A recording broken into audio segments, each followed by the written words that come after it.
তুমি রিজু? বৌদি, তোমার দাদা ফোনে সব বলেছে। এসো এসো, ভেতরে এসো।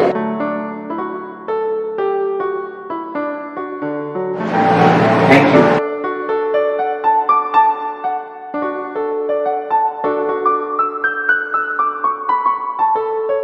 তাই এবার বলো,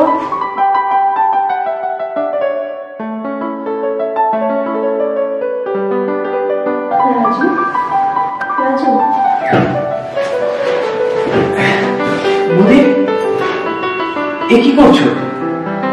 রাজু আজ তোমার কাছে গেছি, কিন্তু দাদা যেন জানতে না পারে।